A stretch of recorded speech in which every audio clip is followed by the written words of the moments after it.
ہمارے چینل میں خوش آمدید۔ تو چلیے شروع کرتے ہیں آج کی کہانی۔ میں جو ہی گھر میں داخل ہوا تو سامنے رانی کو دیکھ کر دم بخود رہ گیا۔ شام کے دھندلکے میں نارنجی لباس پہنے وہ کپڑوں والی تار سے دھلے ہوئے کپڑے اتار رہی تھی۔ اس کی سیاہ بالوں کی لمبی چوٹی اس کی پتلی کمر پر بل کھاتی لہراتی جاتی۔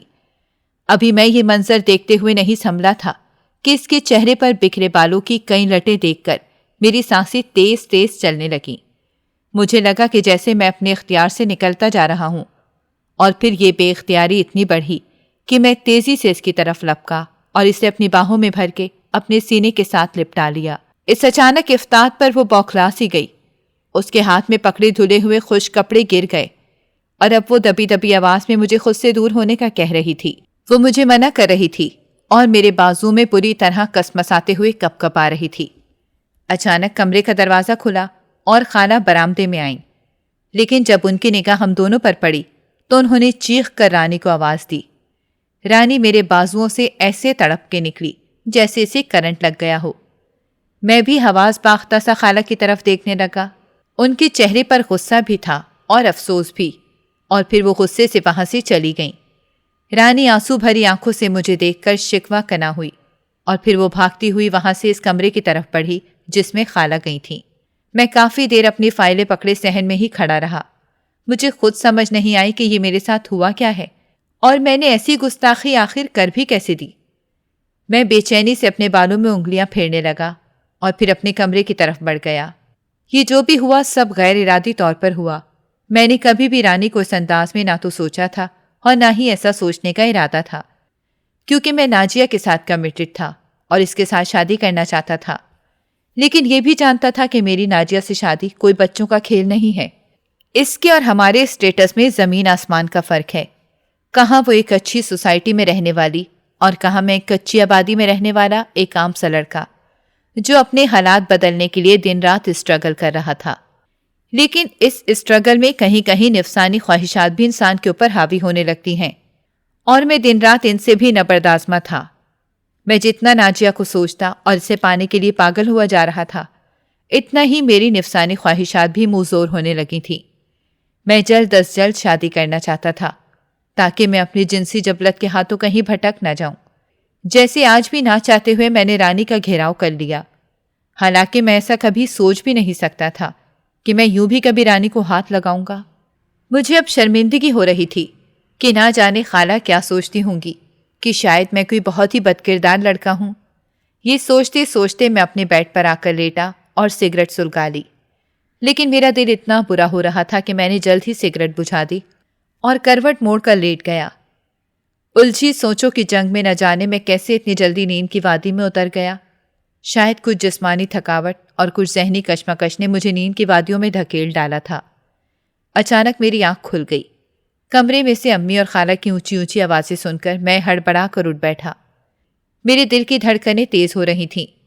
نہ جانے خالہ امی سے کیا کہہ رہی ہیں اور امی یہ سن کر نہ جانے میرے بارے میں کیا سوچیں گی۔ یہ سوچ سوچ کر میرے دل کی دھڑکن تیز ہونے لگی۔ وہ دونوں آپس میں بری طرح سے الجھنے لگیں تو میں نے فوراً سلیپر پہنے اور ان کے کمرے کی طرف بھاگا کہ اچانک مجھے خالہ کی آواز آئی تو میں وہیں ٹھٹک کر رک گیا۔ میں رانی کو اس کے باپ کے ظلم سے بچا کر یہاں پر لائی تھی آپا، لیکن مجھے اس بات کا علم نہیں تھا کہ میری بیٹی کے لیے تحفظ کہیں پر بھی نہیں ہے۔ آپ مجھے یہ بتائیں کہ میں اسے لے کر کس کنویں میں کود جاؤں جہاں پر اس کی عزت محفوظ رہے۔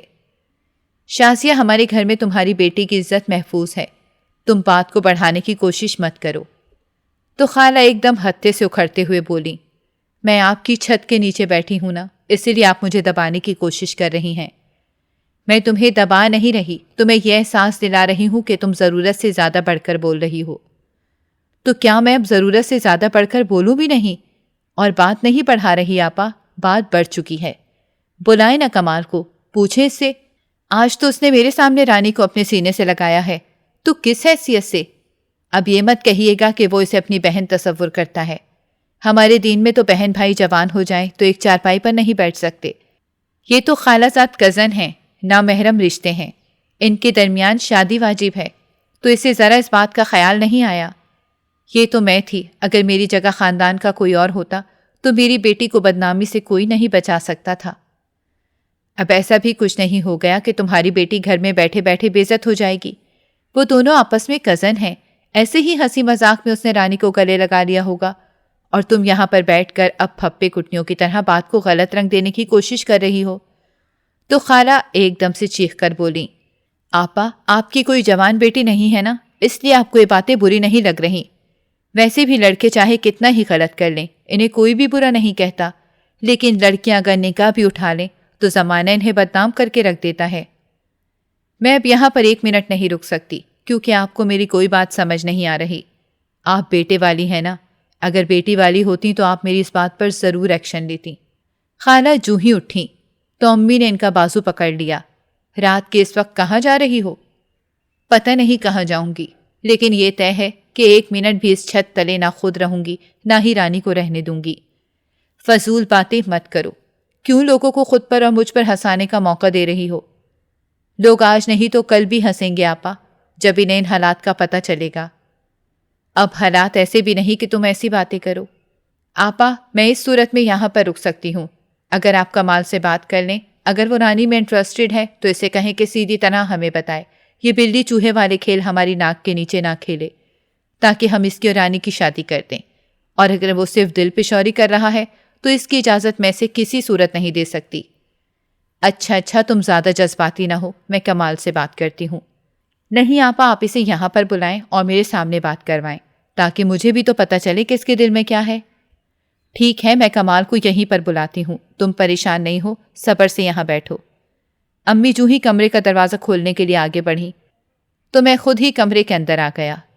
مجھے دیکھ کر خالہ نے اپنا منہ پھیر لیا، جبکہ رانی خالہ کے پیچھے کھڑی ہو گئی۔ میں جھجکتے ہوئے سر جھکائے اندر داخل ہوا تو امی پھٹ پڑیں۔ یہ میں کیا سن رہی ہوں کمال؟ شرم نہیں آتی؟ یہ تمہاری خالہ زاد بہن ہے۔ امی میں نے تو مذاق کیا تھا، خالہ نے تو بات کا بتنگڑ ہی بنا لیا ہے۔ اچھا واہ کمال واہ، یہ مذاق ہمارے ساتھ ہی کرنا بنتا تھا تمہارا۔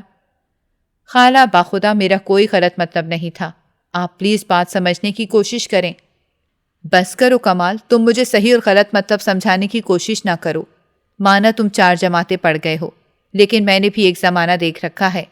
میں نے زندگی میں جتنی ماریں کھائی ہوئی ہیں، مجھ سے زیادہ زندگی کا مطلب اور کوئی نہیں سمجھ سکتا۔ بات تو سیدھی سی ہے، آپا تو تم سے کرنے نہیں لگی شاید، لیکن میں تم سے یہ بات ڈائریکٹلی پوچھ رہی ہوں کہ اگر تمہیں رانی میں کوئی دلچسپی ہے تو سیدھی طرح سے کہو، میں ابھی اور اسی وقت تمہارا نکاح رانی سے کروانے کے لیے تیار ہوں۔ میں نے امی کی طرف شکوہ بھری نظروں سے دیکھا تو امی کے چہرے پر بھی مجھے ایک تذبذب سا نظر آیا، اور مجھ سے نظریں ملتے ہی امی نے کہا کہ میں اس معاملے میں اپنی بہن کے ساتھ کھڑی ہوں۔ اسے تمہاری وجہ سے جو پریشانی بھی ہوئی ہے، اس کا ازالہ کرنا بہت ضروری ہے۔ وہ پہلے ہی بہت دکھی ہے کمال، کیا تم سے کوئی بات چھپی ہوئی ہے؟ اور ہمارے گھر میں اس نے اپنی بیٹی کی ہی پریشانیوں کی وجہ سے پناہ لی تھی، تو میں کسی صورت بھی اس کے بھروسے کو توڑنا نہیں چاہوں گی۔ ویسے بھی رانی مجھے بے حد پسند ہے، گھر کی بچی ہے، اور میں نہیں چاہتی کہ وہ بیاہ کر کسی غیر کے گھر جائے۔ میری تو دلی خواہش ہے کہ میں رانی کو اپنی بہو بناؤں۔ اب تم بتاؤ۔ میں نے خالہ کی طرف دیکھا، جن کے چہرے پر امیدی نا امیدی کے گہرے بادل چھائے ہوئے تھے۔ وہ پہلے ہی بہت دکھی تھیں، اور میں جانتا تھا کہ اگر میں نے انکار کیا تو وہ اپنی ضد کی اتنی پکی ہیں کہ اسی وقت رانی کو لے کر ہمارے گھر سے چلی جائیں گی، اور اگر ایک بار وہ ہمارے گھر سے چلی گئیں تو امی ساری زندگی دکھی رہیں گی، اور میں اپنی ماں کو دکھی نہیں دیکھ سکتا تھا، کیونکہ خالہ میں امی کی جان بستی تھی، اور خالہ نے اپنی ساری زندگی جن دکھوں اور تکلیفوں میں گزاری تھی وہ ہم سے کوئی ڈھکی چھپی نہ تھی۔ خالہ کو تقریباً ہمارے گھر میں رہتے ہوئے 3 ماہ ہو چکے تھے۔ ان 3 ماہ میں نے انہیں کبھی بھی ہنستے مسکراتے نہیں دیکھا تھا۔ گھر میں کسی بات پر ہم سب مسکرا رہے ہوتے تو ان کے چہرے پر بھی ایک پھیکی سی مسکان آ جاتی، لیکن سب کو دکھ رہا ہوتا کہ انہوں نے یہ ہنسی انتہائی مجبوری میں اوڑھ لی ہے۔ ایسے میں امی اور ابو کے حد الامکان کوشش یہ ہوتی تھی کہ خالہ کو جتنا کمفرٹ ہم دے سکتے ہیں دیں۔ خالہ جب ہمارے گھر رانی کو لے کر داخل ہوئیں، اس وقت رات کے 11 بج رہے تھے۔ وہ بری طرح سے رو رہی تھیں، جبکہ رانی کانپ رہی تھی۔ وہ اتنی خوفزدہ تھی کہ بار بار دروازے کی طرف دیکھتی اور کہتی کہ دروازہ بند کر دو۔ حالانکہ گھر کا بیرونی دروازہ تو ہم نے ان کے اندر داخل ہوتے ہی بند کر دیا تھا، اور کمرے کا دروازہ جس میں وہ بیٹھی ہوئی تھیں وہ بھی ہم نے بند کر رکھا تھا، لیکن وہ بار بار بے چینی سے دروازے کی طرف دیکھ کر یہی جملہ دہراتی کہ دروازہ بند کر دو۔ امی ان کی حالت دیکھ کر رونے لگیں اور پھر ان کے چہرے کو اپنے ہاتھوں میں تھام کر بولیں، شازیہ میری جان، دروازے بند ہیں، کوئی ڈر فکر والی بات نہیں، اندر ہماری اجازت کے بغیر کوئی نہیں آ سکتا۔ تو پہلی بار انہوں نے امی کی طرف دیکھا اور پھر جیسے ایک دم وہ اپنے ہوش میں لوٹ آئیں اور امی کے گلے لگ کر رونے لگیں۔ ابا نے بھی رانی کو ایک دم سے اپنے سینے کے ساتھ لگا لیا تو اس کی بھی دبی دبی سسکیاں کمرے میں گونجنے لگیں۔ ہم سب گھر والے خالہ اور رانی کو یوں روتا دیکھ کر بے حد پریشان ہو گئے، لیکن جب تک وہ سنبھل نہیں گئیں ہم میں سے کسی نے بھی ان سے سوال نہیں کیا، کیونکہ ہم اتنا تو جانتے تھے کہ ان کے گھر کے حالات اچھے نہیں ہیں۔ خالو ایک بہت ہی سخت اور بدمزاج انسان ہیں۔ آئے دن ان کے گھر کی لڑائیاں جھگڑے جب حد سے بڑھ جاتے تو خالہ کئی بار روتے ہوئے ہمارے گھر آئیں، لیکن شام ڈھلنے سے پہلے وہ واپس گھر چلی جاتی۔ ایسا پہلی بار ہوا تھا کہ وہ اتنی رات گئے رانی کو لے کر گھر کے اندر ایسے داخل ہوئیں جیسے انہیں اپنی جان کا شدید خدشہ لاحق ہو۔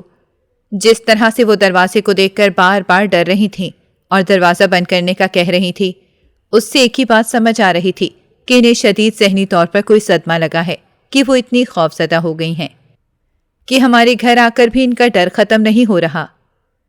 وہ مسلسل بے ربط بولے جا رہی تھیں تو ابا ایک دم سے اٹھے اور انہوں نے خالہ کے سر پر ہاتھ رکھا اور کہا، بیٹا ابھی میں زندہ ہوں، جب باپ زندہ ہو تو پھر بیٹیوں کو اتنا ڈرنا نہیں چاہیے، اور تمہیں تو میں نے اپنی بیٹی کہا ہی نہیں، سمجھا بھی ہے، اسی لیے اطمینان سے بیٹھو اور اپنے ذہن کو اس خوف سے آزاد کرو۔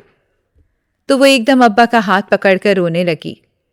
بھائی جان، مجھے اپنا غم نہیں، رانی کا ڈر ہے۔ میں رات کے اس پہر اس بچی کی خاطر گھر سے بھاگی ہوں۔ خدا را اس بچی کو اس کے ظالم باپ سے بچا لیں، کہیں اس کے بندے ہمیں یہاں سے زبردستی نہ لے جائیں۔ شازیہ یہ لو پانی پیو اور تسلی سے ساری بات بتاؤ۔ امی نے انہیں پانی کا گلاس دیا تو وہ ایک ہی سانس میں پانی پی گئیں، پھر انہوں نے اپنے آنسو پوچھے۔ ان کے پاس ہی میری کزن رانی بھی بیٹھی ہوئی تھی، جس کے غمگین چہرے پر سیاہ بالوں کی لٹیں اس کے حسین چہرے کو اور بھی دل نشین بنا رہی تھیں۔ میری نظر اس کے سادے سے حسن پر ہی ٹک گئی۔ اچانک خالہ رونے لگیں تو ایک دم امی نے ان کے سر پر ہاتھ رکھا اور کہا، تم کیوں روتی ہو جب ہم سب تمہارے ساتھ ہیں؟ یہ تمہارا اپنا گھر ہے، رونا تو انہیں چاہیے جن کے کوئی آگے پیچھے نہیں ہوتا۔ تو خالہ روتے ہوئے بولیں، آپا مجھے اپنا غم نہیں، میں تو اپنی زندگی گزار چکی ہوں، میری عمر کتنی ہی رہ گئی ہے، غم ہے تو اپنی جوان بیٹی کا ہے، اس کو لے کر کہاں جاؤں؟ تو امی ایک دم سے انہیں آنکھیں دکھاتے ہوئے بولیں، تیری جوان بیٹی ہمارے لیے غیر تھوڑی ہے اور اسے کہیں جانے کی ضرورت نہیں، تم دونوں ماں بیٹی یہاں پر رہو جب تک تمہارے گھر کے حالات بہتر نہیں ہو جاتے، اور تیرے بندے کو عقل نہیں آ جاتی تو وہاں جانے کی ضرورت نہیں ہے، اسے عقل کبھی نہیں آئے گی آپا، آپ یہ بات لکھ کر رکھ لیں۔ بس دکھ اس بات کا ہے آپا کہ امی ابا نے مجھ پر بہت بڑا ظلم کیا، جانتے بوجھتے مجھے ایک ایسے جواری کے ہاتھ میں دے دیا جسے نہ اپنی عزت کا خیال ہے اور نہ ہی میری۔ گھر سے نکلنے کا فیصلہ کسی بھی عورت کے لیے آسان نہیں ہوتا، میں نے اگر یہ کڑوا گھونٹ بھرا ہے تو بہت ہی سوچ کر، لیکن اب مجھے کچھ سمجھ نہیں آ رہی کہ آگے مزید کیا ہوگا۔ تو اماں نے انہیں تسلی دی اور کہا، آگے بھی اللہ بہتر کرے گا، یہ سب اللہ کے ہی کام ہیں، انسان تو بہت بے بس ہے، اور تم ہر بار اماں کو کوسنے مت دیا کرو۔ ہمارے گھروں میں بیٹیاں پیدا ہوتی ہیں تو والدین کی پہلی کوشش یہ ہوتی ہے کہ کسی طرح انہیں بر وقت بیاہ کر ان کا بوجھ کندھوں سے اتار دیا جائے۔ اور اماں ابا نے تمہاری شادی کی ہے، تمہیں فروخت تو نہیں کیا نا؟ اب اگر تمہارے مقدر میں ایک بد فطرت شخص لکھا تھا تو اس میں اماں ابا کا کیا قصور؟ اماں ابا کا قصور ہے نا آپا، انہیں چاہیے تھا کہ وہ مکمل طور پر تحقیق کرتے کہ آیا ظفر کیا کرتا ہے۔ ارے اماں ابا کیا تحقیق کرتے بھلا؟ فراڈ لوگوں کی تحقیق کرو بھی تو کچھ نہیں نکلتا، اور وہ اسی طریقے سے فراڈ کرتے ہیں کہ وقت پر اپنا پتہ نہیں چلنے دیتے۔ ان کا بڑا سا گھر تھا، لڑکا برسر روزگار، رشتہ کرانے والی نے بھی یہی بتایا۔ اب شادی کے بعد پتہ چلا کہ ان کا وہ گھر تو کرائے کا تھا اور بیٹے کا کوئی خاص کاروبار نہیں، اور شادی انہوں نے اس لیے کی کہ چلو یہ شادی کے بعد ہی سدھر جائے گا۔ والدین چاہے لڑکے کے ہوں یا لڑکی کے، وہ اپنی اولاد کا اچھا ہی سوچ کر قدم اٹھاتے ہیں، لیکن آگے کے نصیب کا کچھ نہیں کہا جا سکتا۔ تو خالہ امی کی بات سن کر رونے لگیں۔ آپا اب میری تو ساری زندگی برباد ہو گئی. اب تو ماں باپ کا گھر بھی نہیں کہ جہاں اپنی بیٹی کو لے جا کر 4 دن زندگی عزت سے گزار سکوں. شازیہ اماں ابا ضرور مر گئے ہیں لیکن تمہاری یہ بہن اور بہنوئی تو زندہ ہیں. تم کیوں ایک پل میں مجھے خود سے بیگانہ کر دیتی ہو؟ میرا یہ گھر تمہارا بھی ہے. جب تک دل چاہے یہاں رہو، ساری زندگی رہو میری سر آنکھوں پر. میں تمہارے آنے پر تنگ نہیں ہوتی. میں جانتی ہوں کہ میرے علاوہ تمہارا اس دنیا میں کوئی نہیں. اس لیے میری بہن ماں باپ ضرور مر گئے ہیں لیکن تیری آپا زندہ ہے اور تجھ پر اور تیری بیٹی پر آج بھی نہیں آنے دے گی. بس یہاں چپ کر کے رہو اور زیادہ پریشان ہونے کی ضرورت نہیں ہے. رزق دینے والی ذات اوپر بیٹھی ہے، ہم کسی کو کیا دے سکتے ہیں؟ ابا نے بھی خالہ کو تسلی دی لیکن ہم میں سے اب تک کوئی اصل معاملے کو نہیں سمجھ پا رہا تھا. وہ دونوں بہنیں آپس میں ہی ایک دوسرے کے دکھ سکھ بانٹ رہی تھیں. تو ابا نے آہستہ سے پوچھا کہ شازیہ اب تسلی سے ساری بات بتاؤ کہ اس بار ظفر نے ایسا کیا سنگین قدم اٹھا لیا کہ معاملہ یہاں تک پہنچ گیا. تو خالہ نے ایک ٹھنڈی سانس بھرتے ہوئے کہا، بس بھائی جان، اللہ کسی جواری کے گھر بیٹی پیدا نہ کرے. ظفر جوئے میں ایک بہت بڑی رقم ہار گیا ہے. وہ رقم اس نے اپنے کسی دوست سے قرض لے کر جوئے میں لگائی تھی. اب اس کا وہ دوست اٹھتے بیٹھتے اس سے پیسوں کا تقاضا کر رہا ہے اور ظفر کے پاس ڈھیلا نہیں کہ اس کا منہ بند کرا سکے. لے دے کر اسے اپنے مسئلے کا حل اپنی جوان بیٹی میں نظر آیا اور اس نے اس کا سودا اپنے اس 50 سال کی عمر کے دوست کے ساتھ کر ڈالا. کیا مطلب؟ امی بھونچکا کر بولیں، ظفر نے اپنی ہی بیٹی کا سودا کر ڈالا؟ یا اللہ، اب ہمارے گھرانے میں یہ سننا بھی رہ گیا تھا کیا؟ امی اپنے گال پیٹتے ہوئے بولیں تو رانی کا سر اور بھی جھک گیا اور آنسو اس کی پلکوں کی باڑ توڑ کر اس کے گالوں پر بہنے لگے. اس نے اپنی سسکیاں دبانے کے لیے منہ پر ہاتھ رکھ لیا. کوئی اتنا سفاک کیسے ہو سکتا ہے امی؟ میں غصے سے کانپتے ہوئے بولا. تمہارے خالو اتنے ہی سفاک ہیں. کمال خالہ نے اپنے آنسو صاف کرتے ہوئے کہا. تو مجھے بے حد افسوس ہوا. سفاکیت اس پر ختم ہے میرے بچے. انسانوں کی خرید و فروخت کہانیوں میں پڑی تھی لیکن کبھی سوچا نہیں تھا کہ اس طرح کے معاملات میرے گھر کی دہلیز پر بھی آئیں گے اور اس کا سگا باپ اپنے مفاد کے لیے اپنی ہی بیٹی کو فروخت کر ڈالے گا. خالہ کی بات سن کر امی آبدیدہ ہو گئیں. خدا کی مار ہے ایسے باپ پر. اس کو تو باپ کہنا بھی گناہ ہے جس کی آنکھوں میں حیا کا پانی مر چکا ہو. ایسے شخص کو باپ کہنا ہی نہیں چاہیے. یہ تو سوداگر ہے. اللہ خیر کرے گا شازیہ، تم پریشان نہیں ہو، ہم سب تمہارے ساتھ ہیں. وہ تمہارا بال بھی بیکا نہیں کر سکتا. ابا نے خالہ کو تسلی دی. پھر انہوں نے امی سے کہا کہ کھانے پینے کا انتظام کرو فوراً. تو امی ایک دم سے اٹھ کر کھڑی ہوئیں. تو خالہ نے رانی کو کہا کہ تم بھی جا کر خالہ کا ہاتھ بٹاؤ. تو وہ بھی کھڑی ہو گئی. تو میری نظریں بھی اس کے تعاقب میں اٹھیں. تبھی اچانک میرے تصور میں ناجیہ آن کھڑی ہو گئی. اگر ناجیہ پہلے سے میری زندگی میں شامل نہ ہوئی ہوتی تو میری چوائس شریک سفر کے لیے رانی ہوتی. دراصل ناجیہ اور میں ایک ہی اسکول میں ٹیچنگ کرتے تھے. کالج میں پڑھانے کے ساتھ ساتھ میں ایک اسکول میں پارٹ ٹائم جاب بھی کرتا تھا تاکہ میرے اور میرے کالج کی فیس بر وقت ادا ہو سکے. ہم انتہائی متوسط طبقے سے تعلق رکھتے تھے. میرا گھر کورنگی کے قریب کچی آبادی میں تھا. بھلے وقتوں میں ابا نے 2 کمرے بنا لیے تھے.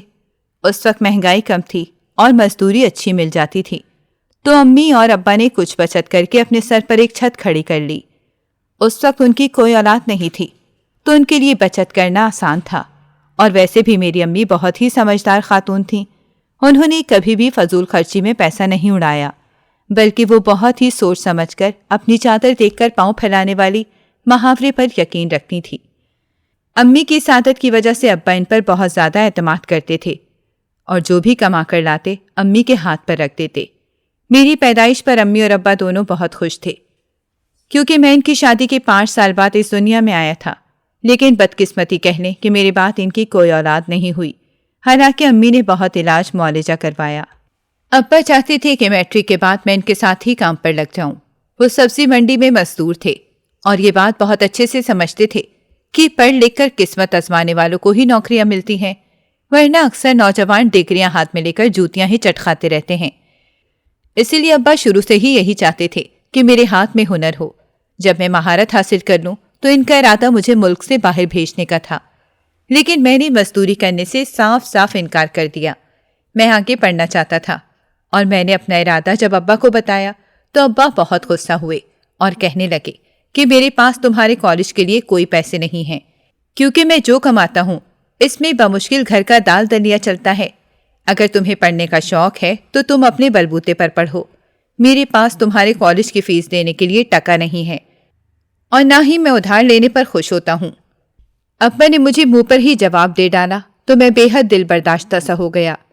مجھے سمجھ نہیں آ رہی تھی کہ میں اب کیا کروں، کہ میرے دوستوں نے مجھے ایک تجویز دی کہ میں دن کو ایک اسکول میں پارٹ ٹائم جاب کر لوں اور شام کو کالج میں ریگولر کلاسز لے کر اپنی تعلیم مکمل کر سکتا ہوں۔ تو میں نے ایسا ہی کیا۔ اب میں نے اپنے گھر کے قریب ہی ایک کالج میں کلاسز لینا شروع کر دیں، جہاں پر میری ملاقات ناجیہ سے ہوئی۔ اس کا تعلق ایک اچھے پڑھے لکھے اور کھاتے پیتے گھرانے سے تھا، لیکن محبت کب دیکھ بھال کر ہوتی ہے، اسی لیے ہم دونوں ہی محبت کے منازل طے کرتے چلے گئے۔ لیکن اس نے جب اپنے گھر کے ایک فنکشن پر مجھے بطور خاص مدعو کیا تو اس کے سامنے مجھے اپنی کم مائیگی کا احساس شدت سے ہوا۔ میں جس علاقے میں رہتا تھا وہ دراصل ایک کچی آبادی تھی، جس میں آدھے سے زیادہ گھروں کی چھتیں ٹین سے بنی ہوئی تھیں اور دیواریں بغیر پلستر کے تھیں۔ ہمارا گھر البتہ ان میں سے قدرے بہتر تھا، لیکن جس گلی میں تھا وہ کچی تھی اور اس میں سیوریج کا کوئی خاص انتظام نہ تھا۔ جب بارش ہوتی تو اس گلی میں سے گزرنا محال ہو جاتا اور کئی کئی دن تک یہاں پانی کھڑا رہتا۔ لیکن اس نے جب اپنے گھر کے ایک فنکشن پر مجھے بطور خاص مدعو کیا تو اس کے سامنے مجھے اپنی کم مائیگی کا احساس شدت سے ہوا۔ میں جس علاقے میں رہتا تھا وہ دراصل ایک کچی آبادی تھی، جس میں آدھے سے زیادہ گھروں کی چھتیں ٹین سے بنی ہوئی تھیں اور دیواریں بغیر پلستر کی تھیں۔ ہمارا گھر البتہ ان میں سے قدرے بہتر تھا، لیکن جس گلی میں تھا وہ کچی تھی، اس میں سیوریج کا کوئی خاص انتظام نہ تھا۔ جب بارش ہوتی تو اس کی گلی میں سے گزرنا محال ہو جاتا اور کئی کئی دن تک یہاں پانی کھڑا رہتا، جس کی بو اور مچھر دن رات یہاں کے مکینوں کا جینا دوبر کر دیتے۔ ایسے میں جب ناجیہ کی رہائش گاہ میرے علم میں آئی تو خود بخود اپنا اور اس کا موازنہ کرتے ہوئے میرا دل بجھ سا گیا۔ بھلا وہ اتنے شاندار گھر میں رہنے والی مجھ جیسے ایک چھوٹے سے کچے گلیوں میں رہنے والے کے ساتھ کیسے گزارا کر پائے گی؟ اور اس دن میں ایسی سوچوں میں گم جب گھر میں داخل ہوا تو سامنے رانی پر نظر پڑتے ہی اسے اپنے سینے سے لگا بیٹھا، اور خالہ نے دیکھ لیا اور مجھے کٹہرے میں کھڑا کر ڈالا۔ لیکن ظاہر ہے میں نادانی میں کر چکا تھا، اور خالہ بیٹی کی ماں ہونے کے ناطے پہلے ہی بہت زیادہ حساس تھیں۔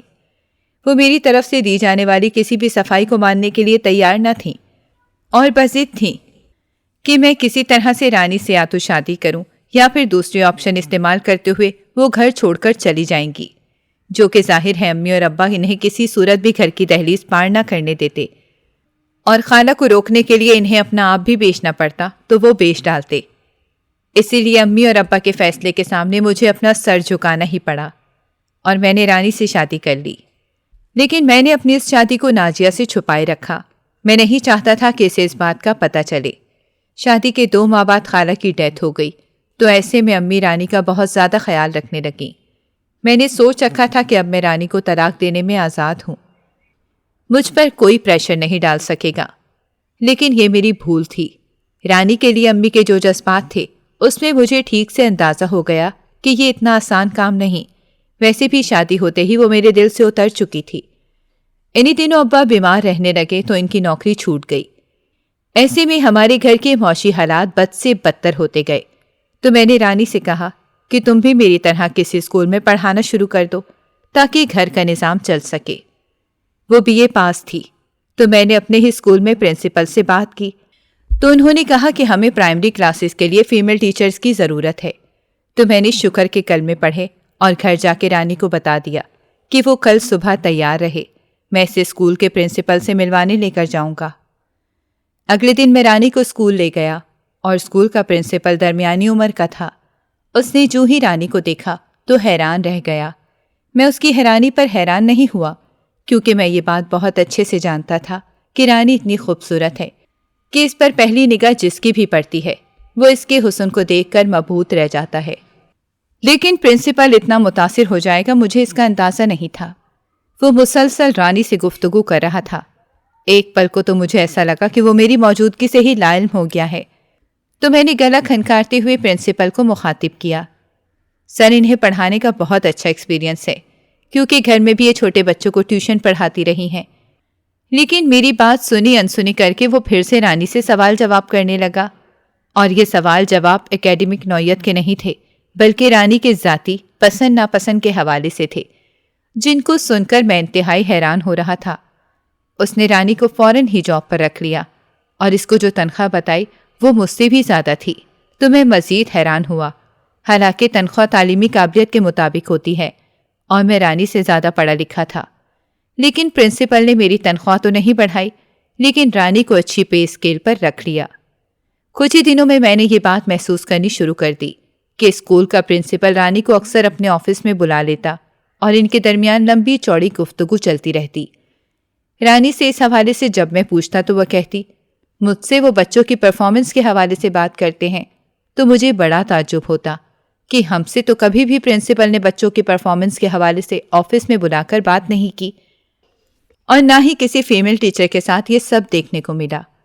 لیکن پھر میں نے یہ سوچا کہ شاید چھوٹی کلاسز کے زیادہ مسائل ہوتے ہیں، اسی لیے پرنسپل ایک انٹرینڈ ٹیچر کے لیے زیادہ حساس ہو رہا ہوگا، کیونکہ چھوٹی کلاسز کے بارے میں اکثر والدین کی بہت زیادہ کمپلینس ہوتی ہیں کہ ٹیچرز دھیان سے نہیں پڑھاتی، تو شاید وہ انہی خطوط پر رانی کو ٹرین کرنا چاہ رہے ہوں۔